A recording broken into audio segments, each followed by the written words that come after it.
Un encuentro con su palabra, porque secase la hierba, marchitase la flor, mas la palabra de Dios permanece para siempre.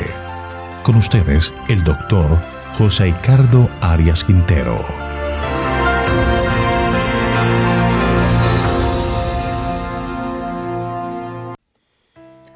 Hoy vamos a estudiar Lamentaciones capítulo 2. Para ello vamos a orar.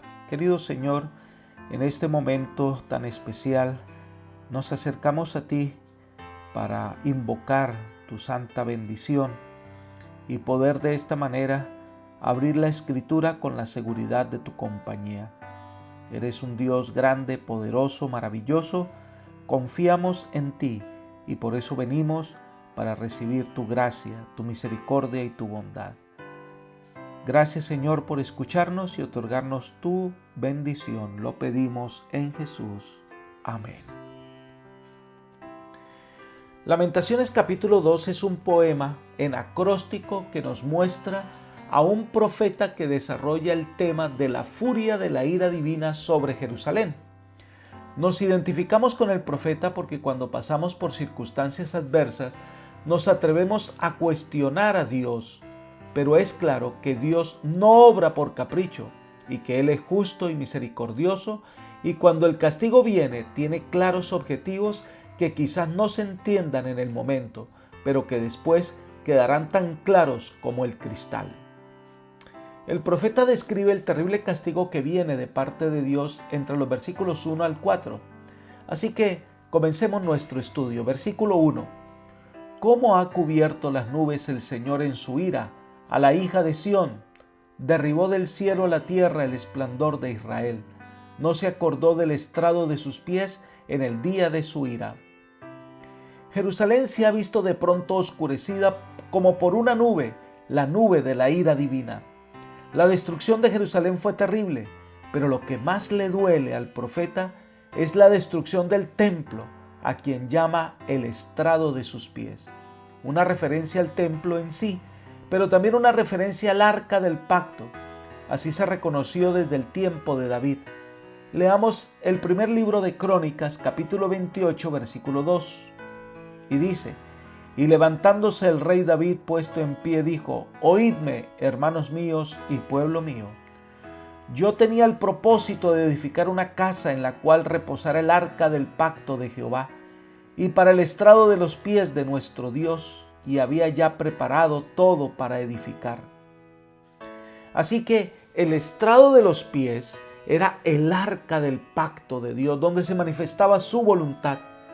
Y el castigo de parte de Dios sobre Israel era tan grande que ni el templo fue perdonado. Sigamos con Lamentaciones capítulo 2, el versículo 2. Ha destruido el Señor todas las moradas de Jacob y no ha tenido compasión. En su indignación derribó las fortalezas de la hija de Judá, las echó por tierra, ha profanado al reino y a sus príncipes. El profeta atribuye a Jehová toda la aflicción de Judá que describe detalladamente. Muchas veces se afirma que el Señor hace lo que no impide. De este modo, el profeta hace resaltar el aspecto ético de la angustia de Judá. La nación que Dios había destinado para que fuera un reino de sacerdotes y gente santa, ahora es humillada y todas sus edificaciones destruidas. Sigamos con el versículo 3. Ha cortado en el ardor de su ira todo el poder de Israel. Ha retirado su mano derecha ante el enemigo y se ha encendido contra Jacob como llamarada de fuego que devora en derredor. Ahora, esto que le ocurre a Israel se debe a que el Señor retiró de él su diestra frente al enemigo. Durante mucho tiempo el pueblo de Israel fue favorecido por el Señor, como lo describe el Salmo 98, 1 y 2. Cantad a Jehová cántico nuevo, porque ha hecho maravillas. Su diestra lo ha salvado y su santo brazo. Jehová ha hecho notoria su salvación. A vista de las naciones ha descubierto su justicia. El brazo de Dios extendido para proteger a Israel, ahora Él no solo retira su protección, sino que ahora se une al enemigo para atacar a Israel. Es común en el pensamiento hebreo que Dios es responsable por lo que Él hace o por lo que permite que pase. Dios lo permitió, es como si fuera el enemigo. Pero no es el enemigo, porque Dios con mucho tiempo hizo llamados al arrepentimiento y este pueblo no quiso escuchar. Ahora tensa el arco de la destrucción. Recordemos que el objetivo de este castigo era que el pueblo de Dios volviera a Él. En los versículos 5 al 8 se describen las etapas sucesivas de la destrucción de la ciudad. Leamos el versículo 5. Se ha portado el Señor como enemigo, ha destruido a Israel, ha destruido todos sus palacios, ha arruinado sus fortalezas, ha multiplicado en la hija de Judá el lamento y la lamentación. La manera sistemática en que fue destruida la ciudad, los palacios, la fortaleza, el templo, el altar y los muros. Este fue el trabajo que unas semanas después de tomar Jerusalén realizó Nabuzaradán.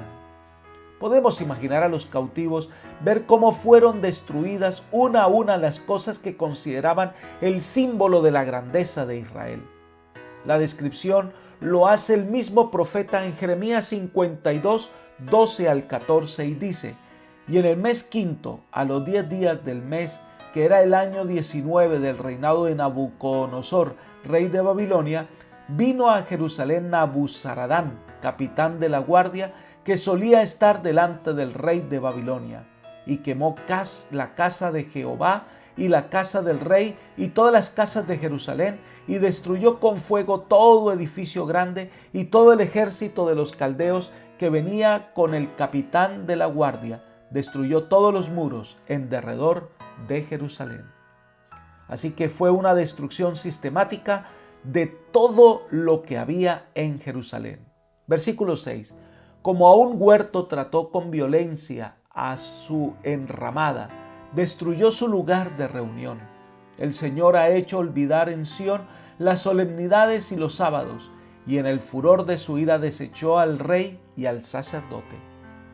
El templo dejó de ser el estrado de los pies del Señor, ya era considerado un edificio cualquiera, y al ser destruido entonces ha desaparecido la vida litúrgica, las festividades y los sábados que eran días de regocijo general en el pueblo. Con esto desaparece la ciudad civil y religiosa de la nación.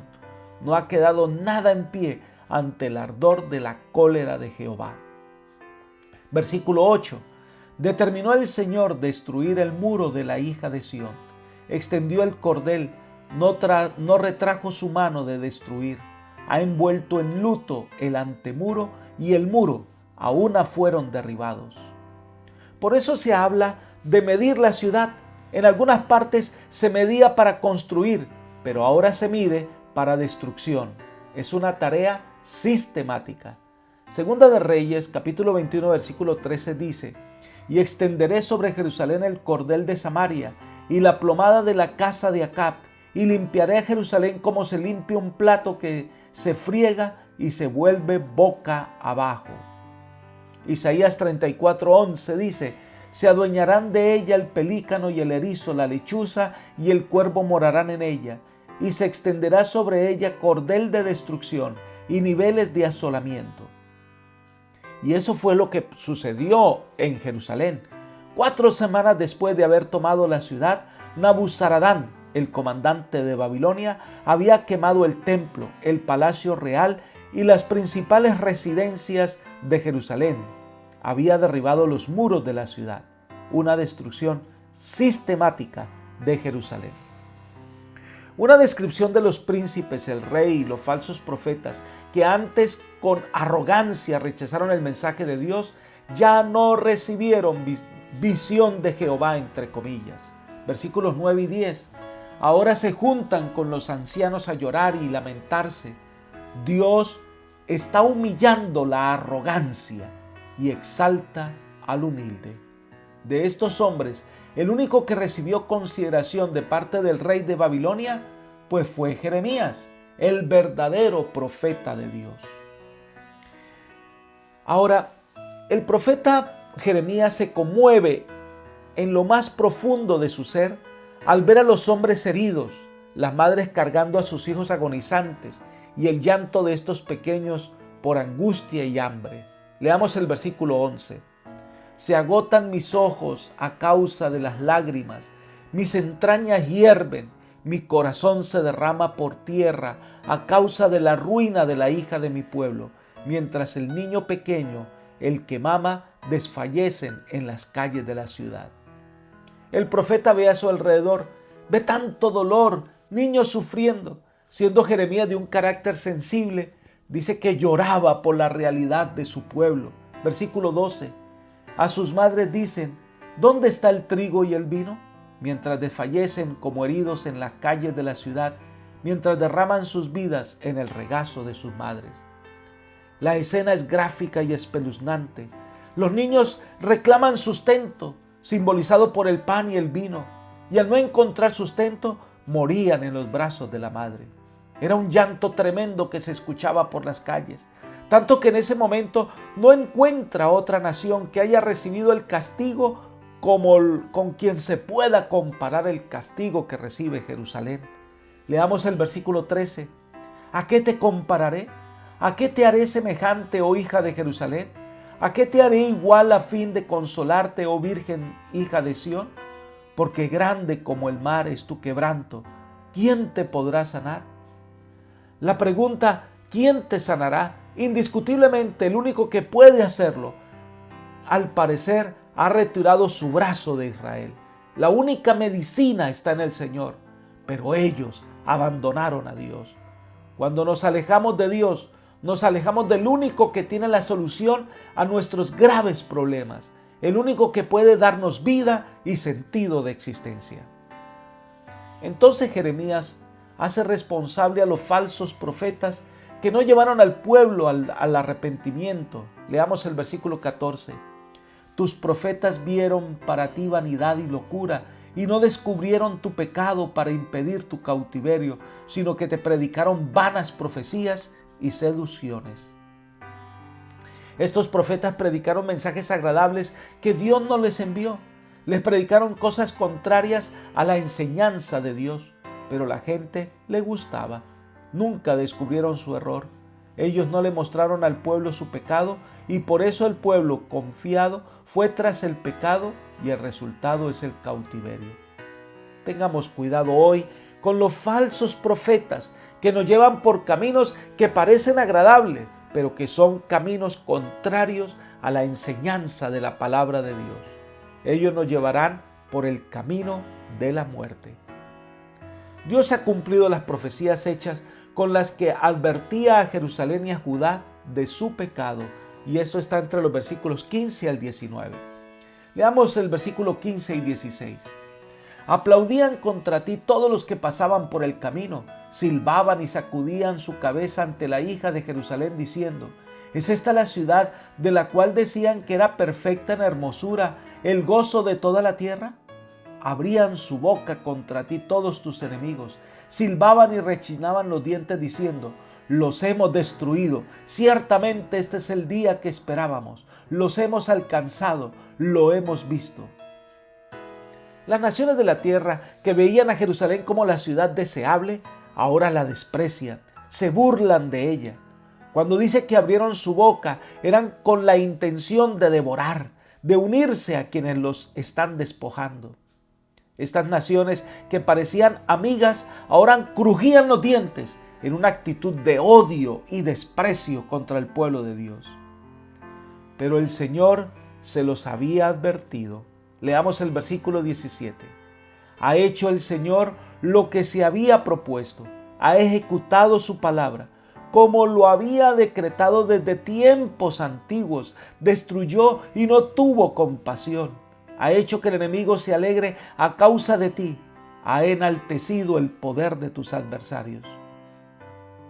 Muchos siglos antes, Dios había advertido a Israel de las calamidades que le sobrevendrían si persistían en desobedecer las indicaciones del cielo.